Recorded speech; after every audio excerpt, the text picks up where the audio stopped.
जय श्री माता जी। आज के ध्यान सत्र में उपस्थित सभी भाई बहनों का हृदयपूर्वक स्वागत है। ध्यान सत्र की शुरुआत सामूहिक बंधन से करेंगे।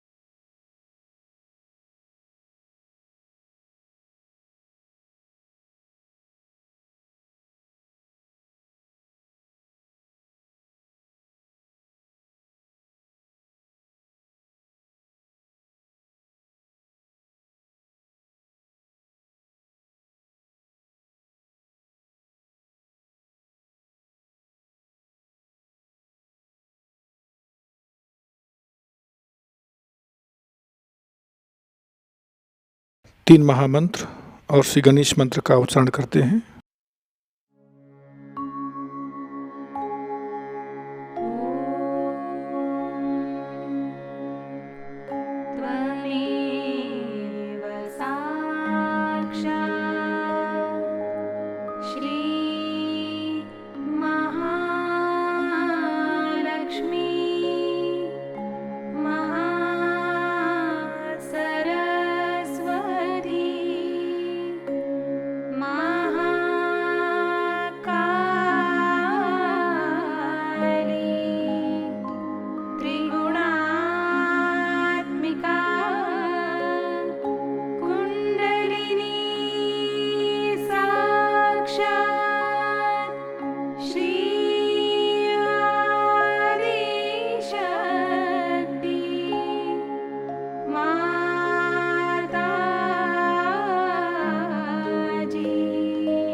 अपने चित्त को सहस्त्रार पर स्थिर करेंगे। परम पूज्य श्री माता जी कृपा करके हमारे आत्म साक्षात्कार को दृढ़ कीजिए। हमें पूर्ण निर्विचारिता प्रदान कर दीजिए माँ। हमारे सहस्त्रार को पूरी तरह से खोल दीजिए।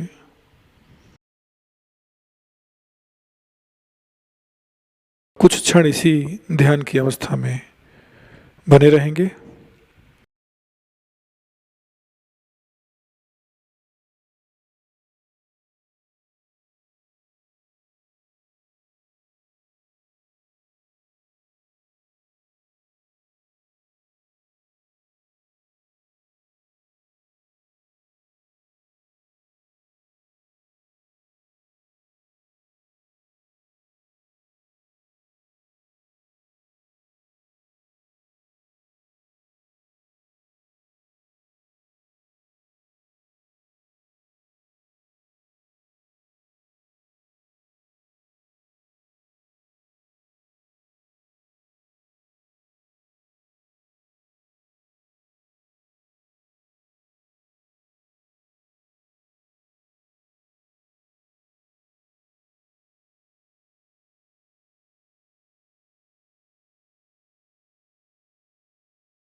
इसी ध्यान की अवस्था में हम श्री माता जी की अमृत वाणी ग्रहण करेंगे।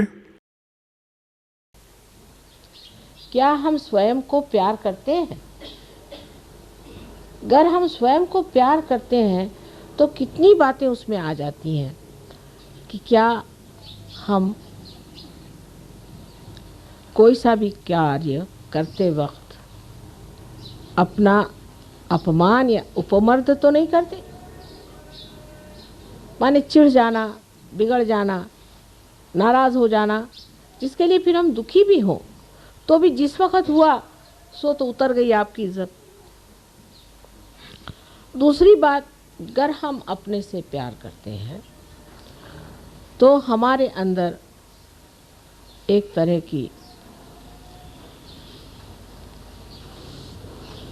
ऐसी व्यवस्था होनी चाहिए कि दूसरा देखने वाला कहे कि कोई संत खड़ा हुआ है। आप लोग सब संत हो गए, थोड़े अधकच्चे भी हैं, ये नहीं मैं कहती कि सब पक्के संत हो गए, अधकच्चे तो सही पर हो तो गए आप संत। आप असंतों के जैसे तो घूम नहीं सकते। अगर आपका अब बर्ताव इस तरह से रहे कि जो एक संत नहीं करता, तो ये तो बहुत बड़ी अपनी हानि है। क्योंकि एक तो पहले आपको संत होना नहीं चाहिए था। नहीं होते तो लोग कहते चलो ये उचक्के ही हैं, चोर हैं, चलो इन पे तो ऐसे ही हैं, घुमा करते हैं ऐसे 2500। गलियों में ऐसे बहुत से देखे गए। लेकिन आप संत हैं तो उसकी एक अपनी हस्ती है जो कि माननीय होनी चाहिए, जिसको लोग माने। लेकिन माने कैसे अगर वो माननीय नहीं है? तो प्यार जब तक असलियत पे नहीं आता, जब तक असली प्यार नहीं होता है, तब तक झूठे प्यार से हम अपना उत्थान नहीं कर सकते। अब अगर हम अपना प्यार इस तरह से तौलें कि हमने अपने लिए क्या किया। हमने ज़मीनें खरीद ली, मकाने बना लिए, बाल बच्चे हमारे पड़ गए, सब कुछ हो गया। अब हमने अपने लिए क्या किया? स्वार्थ, स्व का अर्थ हमने लगा लिया क्या? अपने लिए हमने कौन सी सेवा की? माँ की सेवा तो बाद में होगी, पहले अपनी करो बेटे। अपनी सेवा में क्या प्राप्त होने का है, क्या हमारा लक्ष्य है, वो सोच लेना चाहिए। हमें क्या पाने का है?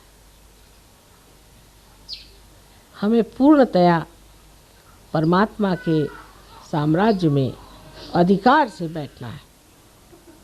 उस अधिकार को हमें प्राप्त करना है। उसके लिए हमने कौन सी गतिविधियां की, कौन सी व्यवस्था की है अपने जीवन के साथ, कौन से तौर तरीके अपनाए हैं, ये सोचना चाहिए।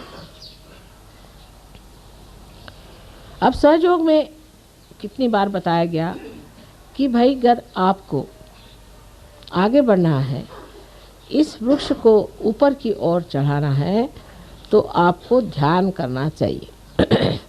अब इस पे लोग सोचते हैं कि माँ ध्यान से कैसे होता है। अब देखिए कैसे होता है। जब तक आप ध्यान नहीं करते हैं, मन चल बिचल थोड़ा सा रहता है। जब आप सहयोग के विधि के साथ ध्यान करते हैं तो आप निर्विचार में उतर जाते हैं। निर्विचारिता आपको शांति प्रदान करती है। अगर समझ लीजिए एक पेड़ आप लगाइए, वहाँ रोज़ भूकंप हो रहा हो, तो क्या वो पेड़ पनप पाएगा? जिस जगह शांति होगी वहीं ना तो पेड़ बढ़ेगा। जहाँ अशांति है, जहाँ हर चीज़ हिल रही है, डावाडोल है, वहाँ क्या कोई पेड़ पनप सकता है? जिस हस्ती में शांति प्रस्थापित हो गई है, वहीं पे ये पेड़ बढ़ सकता है। इसलिए पहले निर्विचारिता में उतरना पड़ेगा। उसके लिए ध्यान के सिवाय और कोई सा मार्ग मुझे नज़र नहीं आता। पहले ध्यान में स्थित होकर के अपनी निर्विचारिता हमें स्थित करनी चाहिए। कितने देर के लिए हम निर्विचार रह सकते हैं, ये सोचना चाहिए। जैसे अभी कोई सुंदर चित्र है, उसकी ओर आपने देखा और आप निर्विचार हो जाएं, तो सोचना चाहिए कि आपकी शक्ति बढ़ गई है। किसी भी चित्र के ओर देखने के बाद आप में अगर ऐसी भावना है कि ये चित्र अगर मुझे मिल जाए तो कैसा होगा, इसको कहाँ से खरीदना चाहिए, ये कितने का है, ये किसने बनाया, माने अगर विचारधाराएं शुरू हुई, तो ये समझ लेना चाहिए कि हमने इस चित्र से प्यार करना शुरू कर दिया है, अपने से नहीं।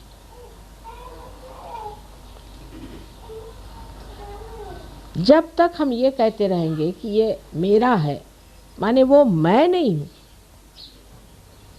मुझसे अलग चीज़ है। तो जब अपने को हमें बढ़ाना है और इसकी पूरी वृद्धि करनी है, ग्रोथ करनी है, तो ज़रूरी है कि हम ध्यान में रहें और निर्विचारिता अपने अंदर स्थापित करें।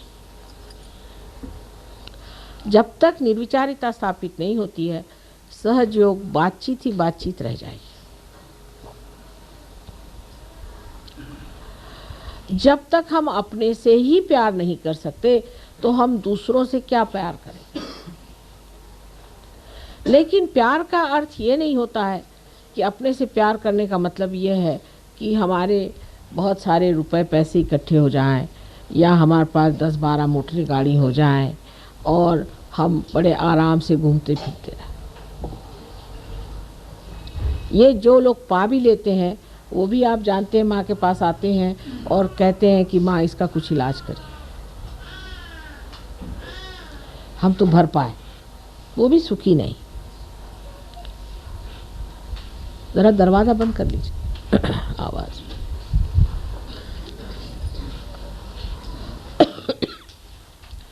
अब जो अपने से प्यार करता है, वो सब चीज़ से देखता है कि ये शरीर जो परमात्मा का है, जो उसका मंदिर है, उसे किस तरह से सुंदर स्वच्छ रखा जाए।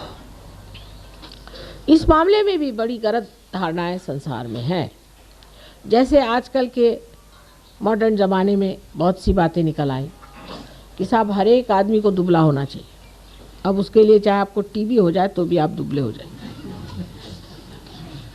आप मच्छरों जैसे जब तक नहीं होइएगा, तब तक आप खूबसूरत नहीं होते। और ऐसी खूबसूरती लेके करने का क्या है। जिस शरीर का आकर्षण मनुष्य को नीचे की ओर ले जाता है, ऐसा शरीर बिल्कुल व्यर्थ है। शरीर ऐसा होना चाहिए कि जिसके अंग प्रत्यंग से चैतन्य बहे।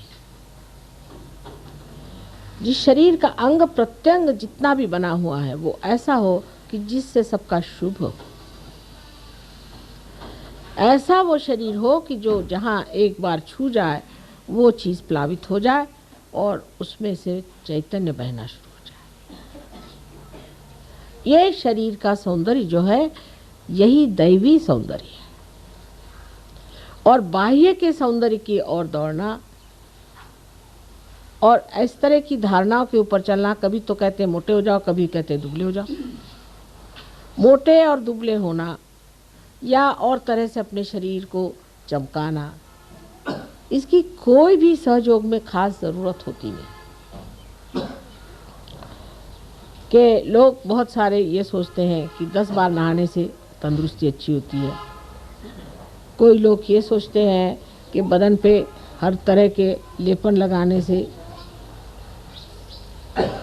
शरीर अच्छा होता है। इसकी आपको कोई ज़रूरत नहीं है, स्वयं आपके अंदर ये सब चीज़ें कार्यान्वित हैं।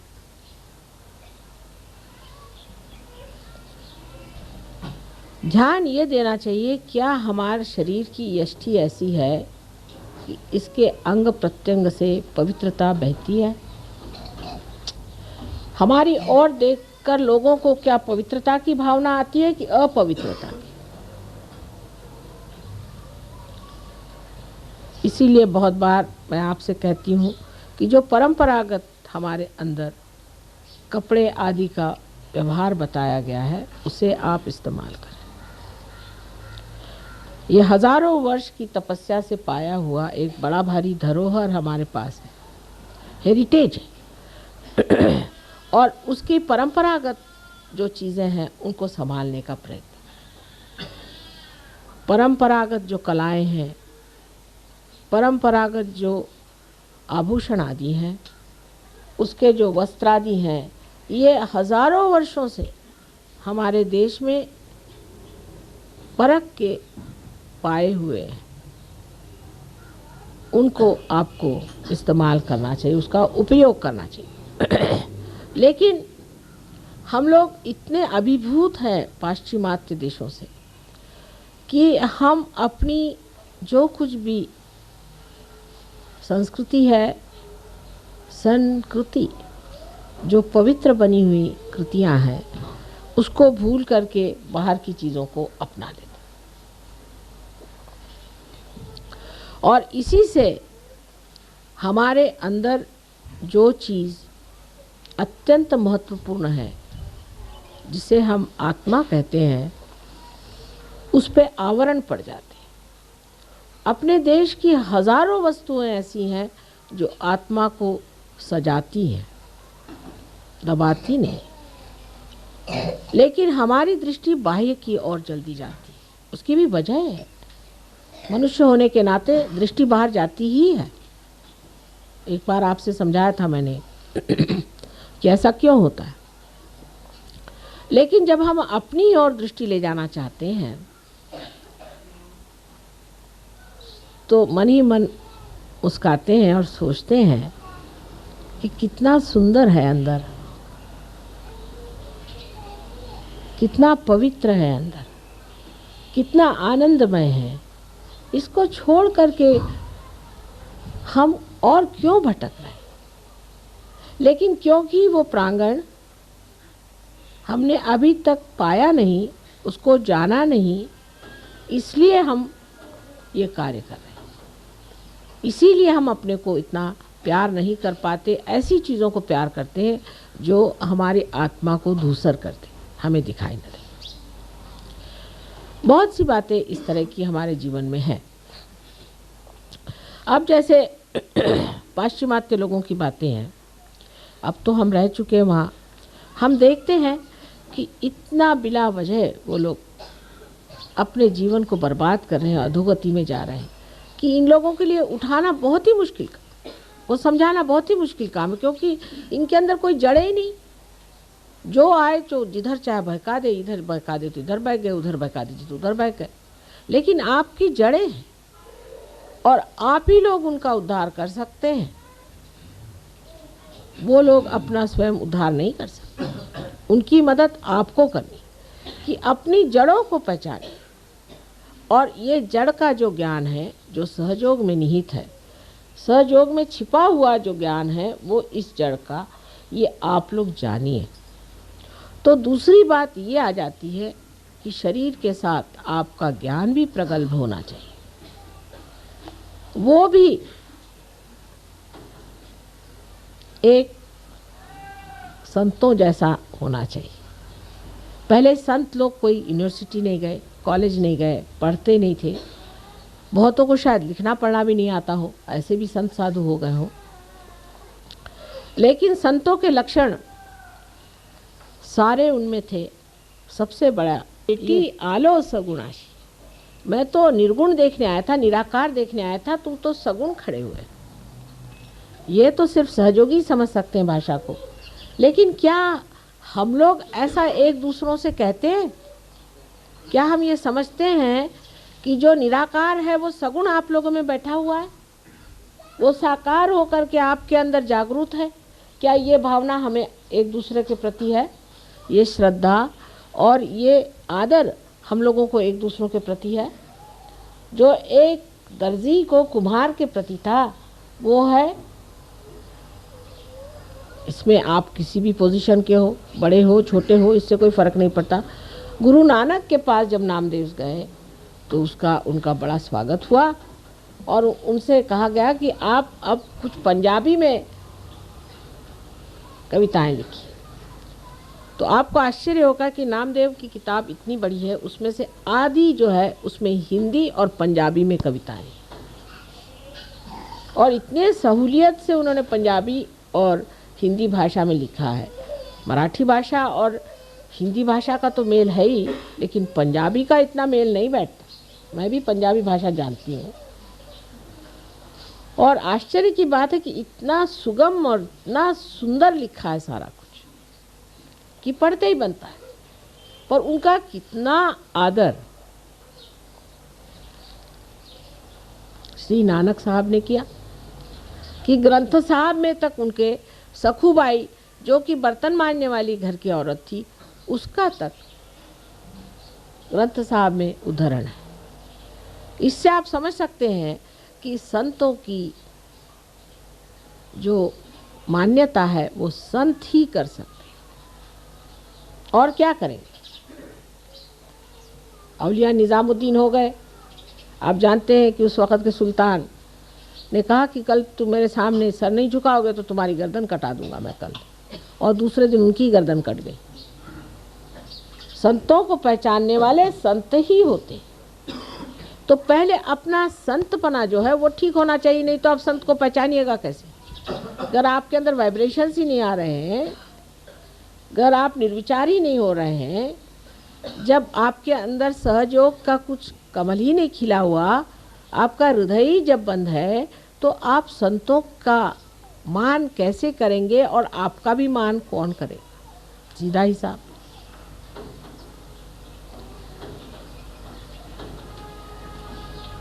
तो संतों का मान जब शुरू होता है तब मनुष्य ये भी सोचता है कि उस मान्यता पे हम आए, और उस मान्यता को पाने के लिए हमें नम्रतापूर्वक ध्यान करना चाहिए। यहाँ बातों के और लेक्चरों से तो काम होने नहीं वाला, हम सहयोगी करके भी नहीं होने वाला, सर्टिफिकेट लगाने से भी नहीं होने वाला। आप कितनी भी डोनेशन दें नहीं दें, कुछ करें, उससे नहीं होने वाला। इसमें जब तक फल नहीं लगेंगे तब तक यही लोग कहेंगे कि हाँ हम जानते हैं ये भी एक है खड़े हुए। ऐसे बहुत देखिए। सो फलद्रुप होना चाहिए, इसमें फल लगने चाहिए, और उसके लिए सबसे पहले इस प्यार का वर्ण करना चाहिए, जिस प्यार में मनुष्य के पास सत्य का दर्शन होता है, इतना ही नहीं पर उसमें सूझनीयता आती है, विजडम आती है। इस प्यार में विजडम आती है और उस प्यार के साथ, उस मोहकता के साथ, उस मृदुता के साथ धीरे धीरे ये पेड़ बड़ा सुंदर बढ़ने लग जाता है। इसको संवारना चाहिए, इसको प्यार से संवारना चाहिए, मान देकर संवारना चाहिए, अपना मान रख के संवारना चाहिए, इसको बढ़ाना चाहिए, इसको सजाना चाहिए इस तरह से कि लोग देखें और कहें कि वाह रे वाह, कितने संत इस माँ ने बना दिए। पहले तो एक ही दो दिखाई देते थे और फिर देखिए कि उस ज़माने में बेचारे एक कहीं तो नामदेव, एक कहीं तो नानक साहब, एक कहीं तो कबीर, एक कहीं तो वो बेचारे कोरा कुंभार, तो दूसरे ज़माने में हुए तो दो चार और हो गए। उनकी कोई जमात तो नहीं थी, उनका कोई विश्व निर्मल धर्म तो नहीं था जिसके बूते पे खड़े हो जाए। इतने संतों का समागम और इतनी सुंदर मंडली तो कभी नहीं बनी थी। लेकिन उसके जगह अगर कुरूपता दिखाई दे तो समझ लेना चाहिए कि अभी हमने अपने को प्यार नहीं किया, और माँ तो हमको इतना प्यार करती है और हम अपने को नहीं प्यार करते। अपने को शुद्ध स्वच्छ बनाना, इससे बढ़कर और क्या अपनी मनुष्य सेवा कर सकते। और जितना मनुष्य आपको देखेगा कि आप इतने ऊंचे हस्ती हैं, इतने शरीफ, असलियत में, ज़बानी जमा खर्च में नहीं, तब वो समझेगा कि आप में एक नई जोत जग गई है और वो भी चाहेगा कि हमें भी ये जोत मिल जाए। सहयोग का बढ़ने का एक ही तरीका मैं देखती हूँ कि आपको देखकर लोग कहें कि सहयोग विशेष है। मैं तो रियाद गई थी, वहाँ कह रहा है वो आपके सहयोगी जो है वो तो अजीब आदमी है। मैंने कहा क्यों? वो तो अपनी माँ को इल ट्रीट करते हैं और अपने को सहयोगी कहलाते हैं। तीसरे मिले, वो कह रहे वो क्या सहयोगी हैं, उन्होंने तो हमारी ये चीज़ मार ली, वो अपने को सहयोगी कहलाते हैं। चौथे मिले, कह रहे वो तो लड़ते ही रहते हैं आपस में, वो कहते हैं दोनों सहयोगी हैं मियाँ बीबी। तो पहले इसमें प्रेम का दर्शन होना चाहिए, आपस में प्रेम भाव, दोस्ती। लेकिन चालाकी करना सहयोग में मान्य नहीं। जो चालाक है वो महामूर्ख है मेरे विचार से, तो कि वो अपने ही को धोखा दे रहा है। किसको धोखा दे रहा है भाई? तो वो तो कबीरदास जी ने भी कहा है कि जो इसने जग को ठगा उसने अपने को ठग लिया, बेवकूफ़ी है वो। तो अपने ही साथ चालाकी क्या करने की, अपने साथ तो कम से कम सच्चाई रखनी चाहिए कि भाई मैं अपने को क्यों ठग रहा हूँ, मैं अपनी सुंदरता को क्यों घटा रहा हूँ। जो भी आपका अंदर है वो बाहर दिखाई देने लग जाएगा। धीरे धीरे आप देखेंगे कि आप सौम्य स्वरूप, आकर्षक, मोहक, इस तरह के एक विशेष रूप के योगी संत हो जाए।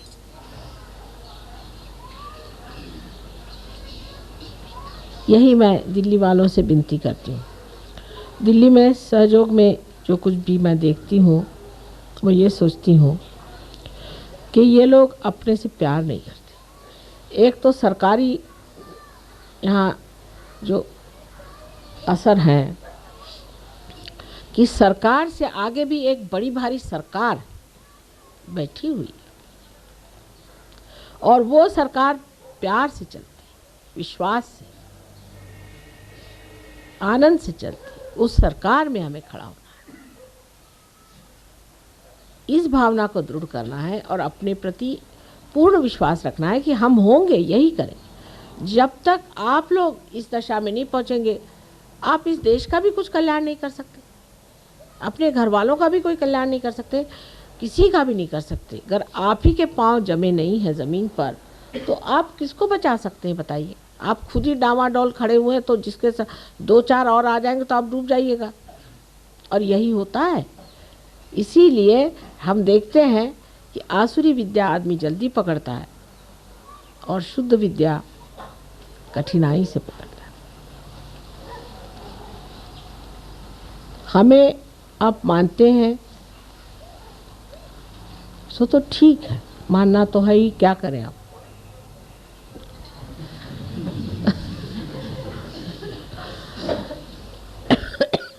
लेकिन मानने का अर्थ ये नहीं होना चाहिए कि हमने माँ के पैर छू लिए, माँ को हार पहना दिए, माँ को फूल दे दिया। नहीं,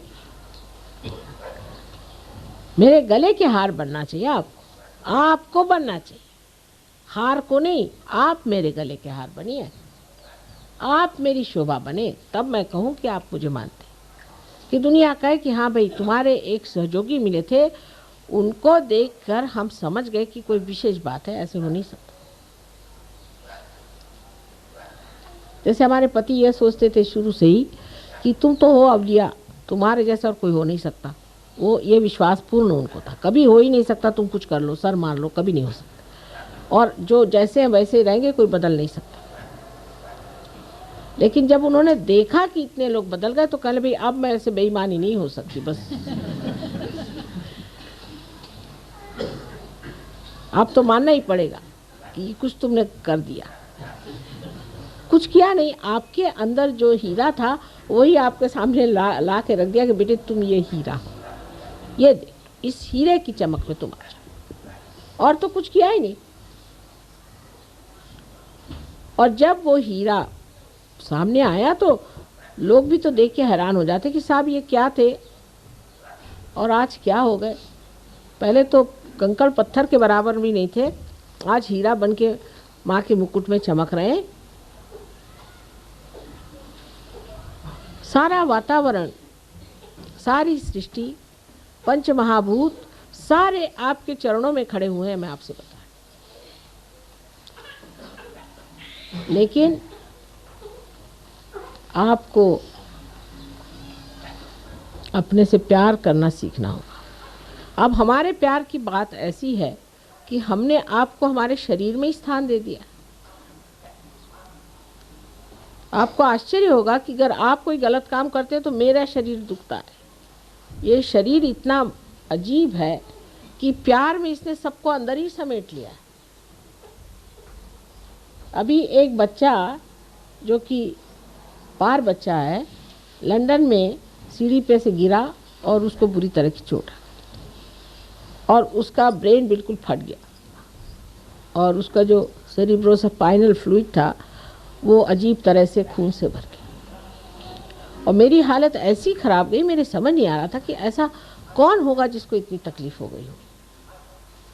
और जैसे ही वहाँ से फ़ोन आया और इन्होंने बताया कि माँ ऐसा ऐसा एक बच्चा गिरा वो और उसका ऐसा हुआ, उसी वक्त मेरी तकलीफ़ ठीक हो गई और बच्चा भी उधर ठीक हो गया, जिसकी कोई आशा नहीं थी बचने की।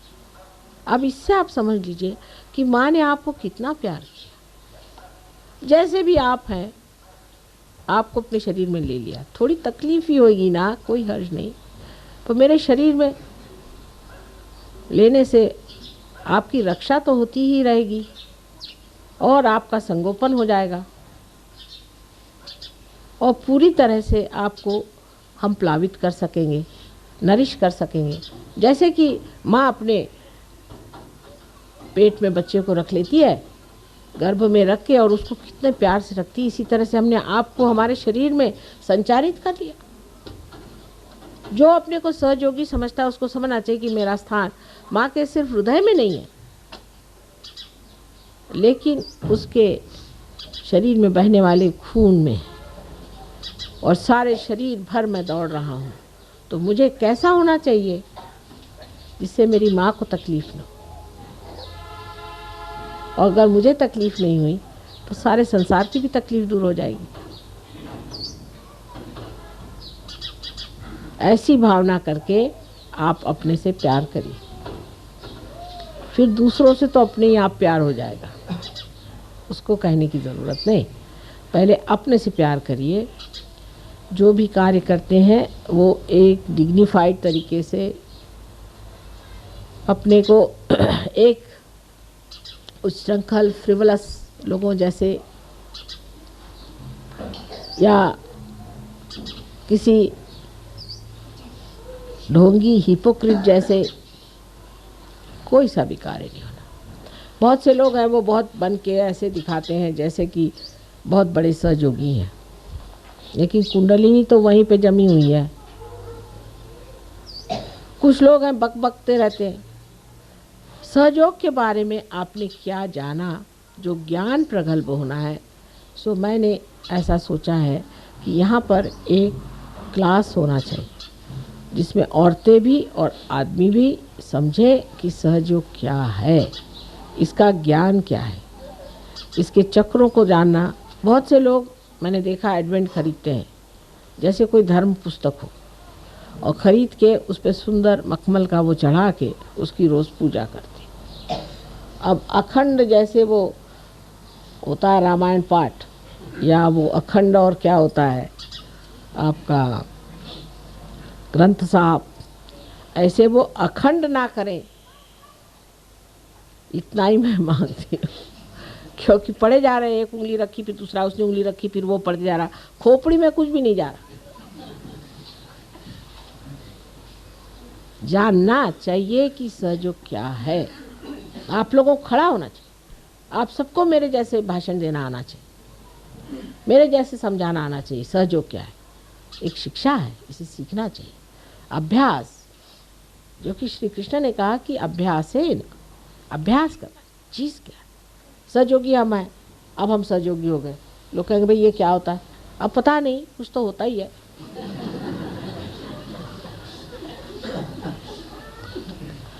तो वो भी होना चाहिए। अपने वाइब्रेशंस जिनको हम कहते हैं कि चैतन्य की लहरियाँ हैं, उनका भी पूरा परखना आना चाहिए कि इसका क्या मतलब है, उसका क्या मतलब है। कितनी बातें गुह्य से गुह्यतर हमने आपको बता दी, और कहना चाहिए गुह्य से गुह्यतर गुह्यतम हमने आपको बता, सारी चीज़ें आपको बता दी।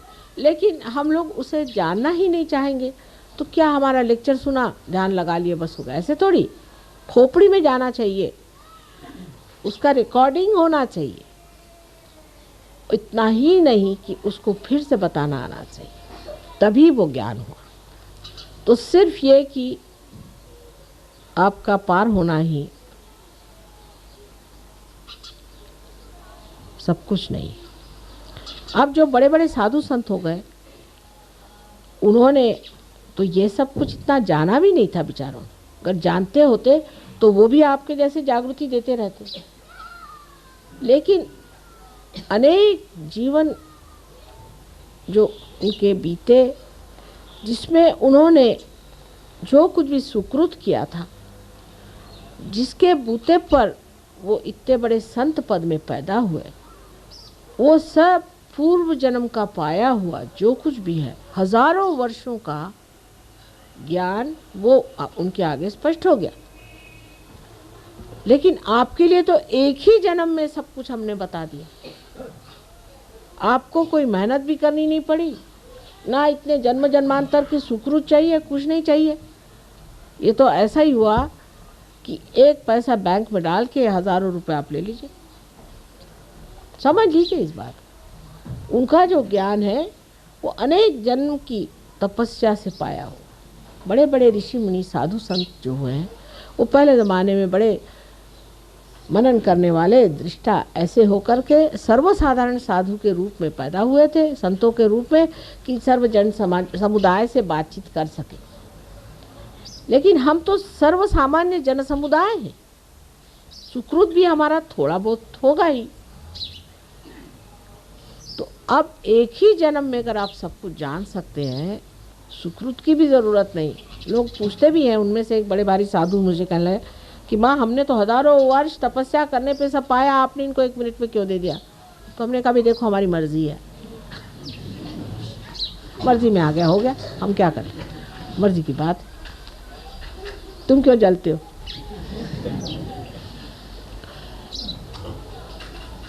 इस तरह की बात कि सोचना ये चाहिए कि एक ही जन्म में हमें सब कुछ मिला है, और मुझे अगर खुश करना है तो सिर्फ आपस में बिल्कुल बैर नहीं रखो।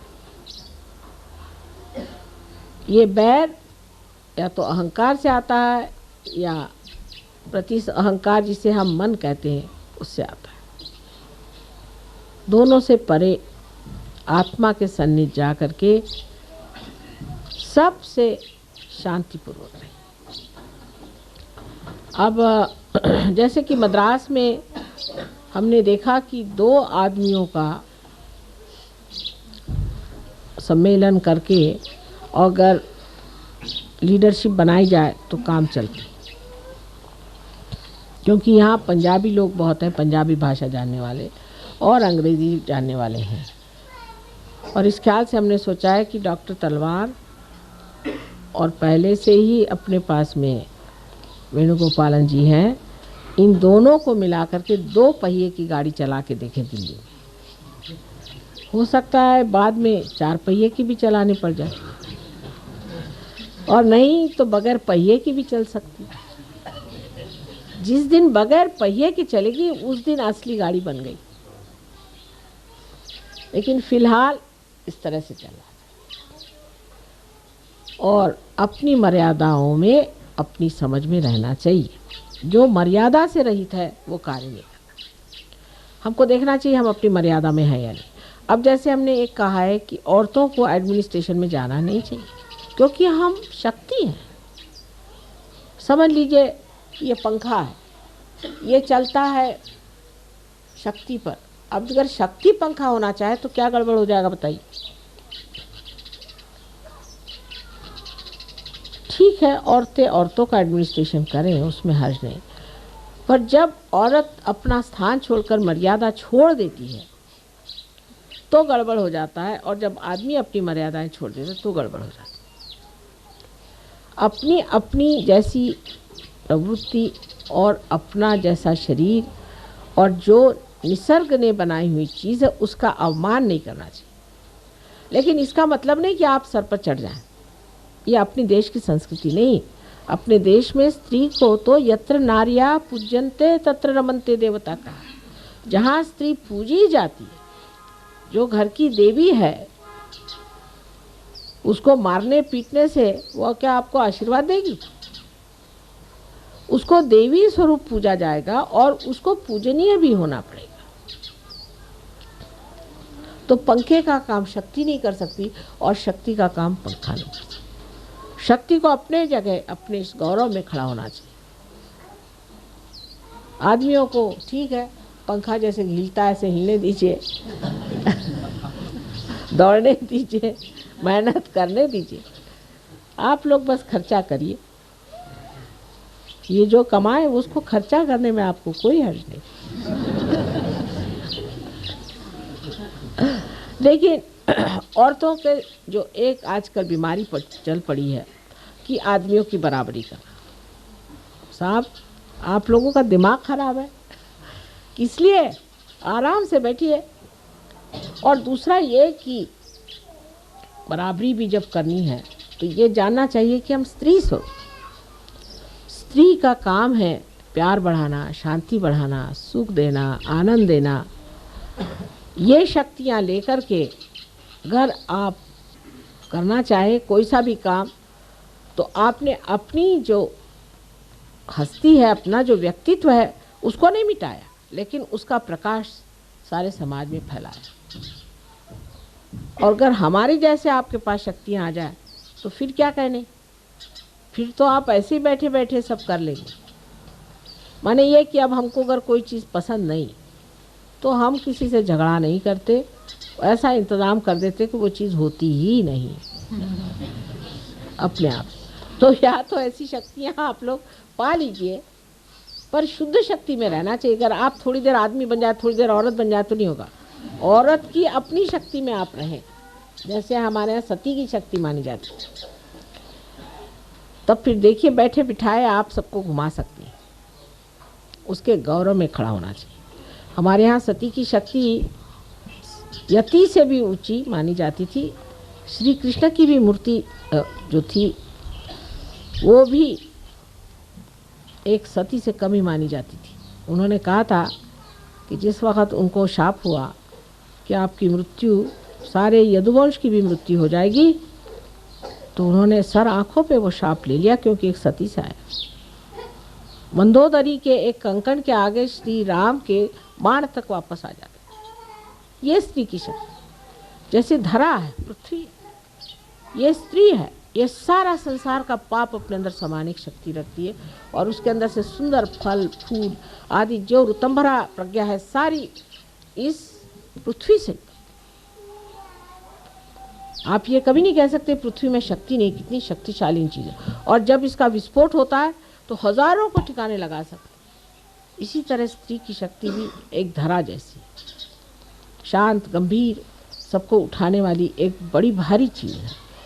सबका भार अपने ऊपर वहन करने वाली एक महान शक्ति यह है। और कुंडलिनी भी एक स्त्री शक्ति है।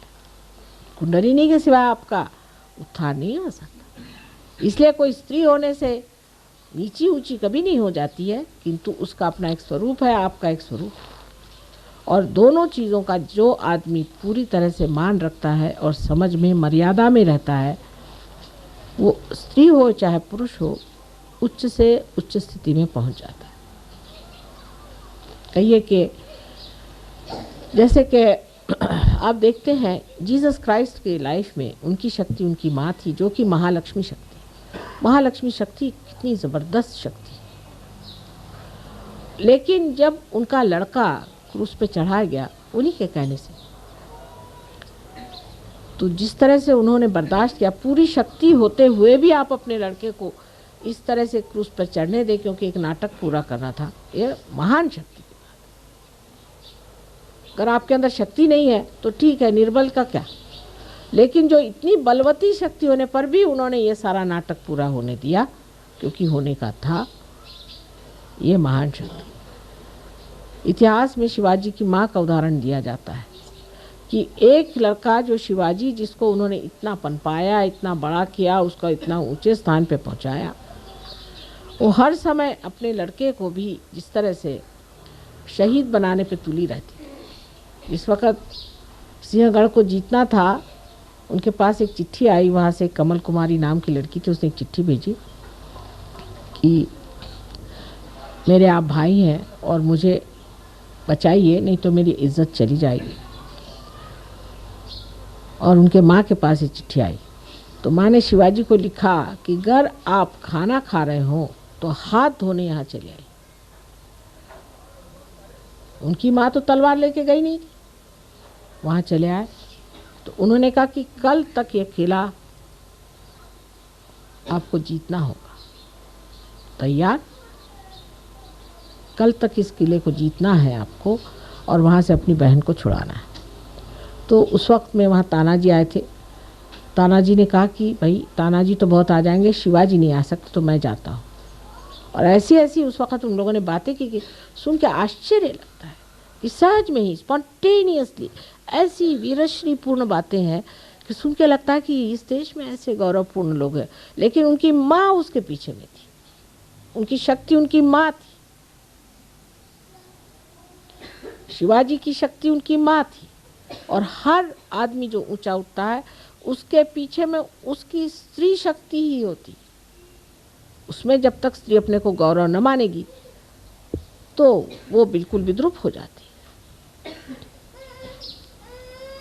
ये समझ हमारे अंदर आना बहुत ज़रूरी है, और जब इसका संतुलन आ जाएगा तब हमारा जो सहयोग का समाज है एक बड़ा आदर्श और ऊंचे किस्म का विशेष रूप धारण किए हो रहेगा, कि जिससे सारा समाज ही नहीं, भारतवर्ष ही नहीं, लेकिन सारा विश्व ही प्रकाशित हो जाए। बहुत बड़ा कार्य।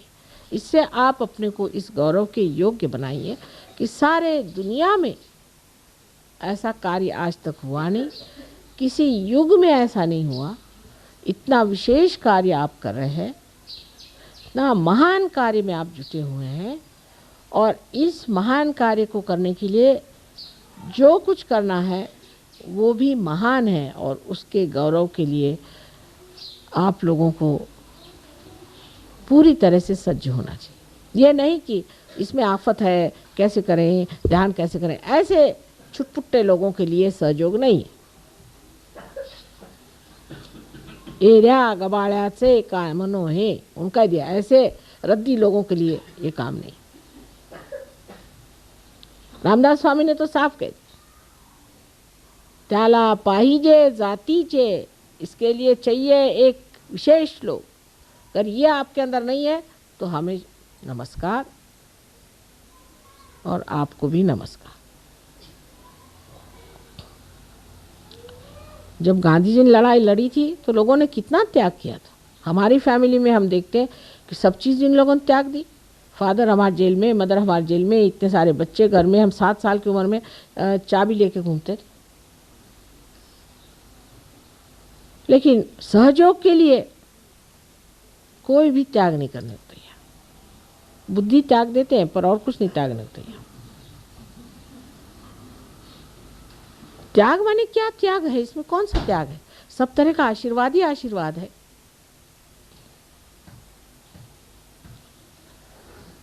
इतने बड़े महान कार्य में तो वाकई में बहुत त्याग करने की ज़रूरत है, बहुत कुछ देने की ज़रूरत है, बहुत अनुदान चाहिए। पैसे का नहीं हो तो श्रम का चाहिए, मन का चाहिए, बुद्धि का चाहिए, सब चीज़ का अनुदान होगा तभी ये कार्य हो सकता है। लेकिन थोड़ा सा भी जो नहीं कर सकते वो क्या करेंगे बताइए? उसमें फिर झगड़ेबाजी भी चलती, ये सहयोग नहीं होगा। फिर ये तो कुछ एक अजीब तरह का दूसरा आंदोलन कर लीजिए, जैसे कि और लोग नहीं, कभी गांधी टोपी लगाई, कभी पीली टोपी लगाई, कभी नीली टोपी लगाई, चले झंडा लेकर के। ऐसे सहयोगी भी किस दिन झंडा लेके चलेंगे? ये संतों के राज में हम बैठे हुए हैं। संतों की इतनी मंडली कभी देखी नहीं थी। इस संतों के मंडली में जो होना चाहिए, जो विशेष आह्लाददायिनी शक्ति इनकी दिखनी चाहिए, प्रेममयी शक्ति दिखनी चाहिए, इनके मुख पर आनंद की ज्योत जलती दिखनी चाहिए। यही सबना चाहते हैं हम, जिसमें आपका भी भला हो और संसार का भी भला हो। यही एक माँ की इच्छा है कि मेरी सारी शक्तियाँ तुम लोग ले लो। जितना तुम में अंदर गहनता और जितनी तुम्हारे अंदर महानता उभरेगी, उतना सब कुछ आपके अंदर समाते जाएगा अपने आप सहज में।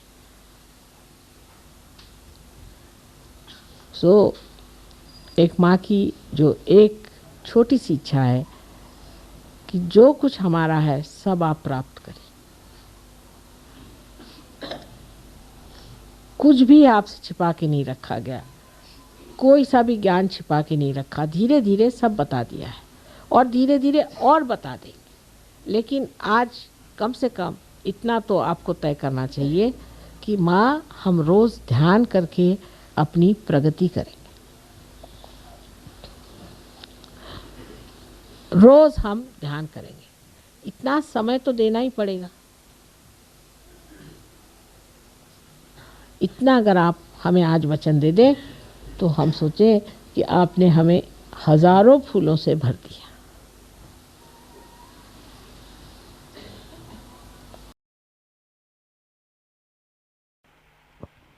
निशब्द ध्यान की अवस्था में बैठते हैं कुछ समय।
जय श्री माता जी। अपने दोनों हाथ जोड़कर श्री माँ के पावन चरणों में वंदन अर्पित करते हैं। परम पूज्य श्री माता जी, आज का यह सामूहिक ध्यान हम आपके पावन चरणों में समर्पित करते हैं। श्री माता जी, आज के ध्यान में आपने हम सबको आपका आशीर्वाद प्रदान किया, हमें परम चैतन्यित किया। इसके लिए हम सभी आपके हृदय से ऋणी हैं, आभारी हैं। श्री माता जी, आपकी परम कृपा में हम सभी आपके इस प्रेम के संदेश को फैलाने के लिए उचित माध्यम बन जाएं, सशक्त माध्यम बन जाएं, ऐसी कृपा कीजिए माँ। जय श्री माता जी।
आज का ध्यान केंद्र यहीं पर संपन्न होता है। जय श्री माता जी।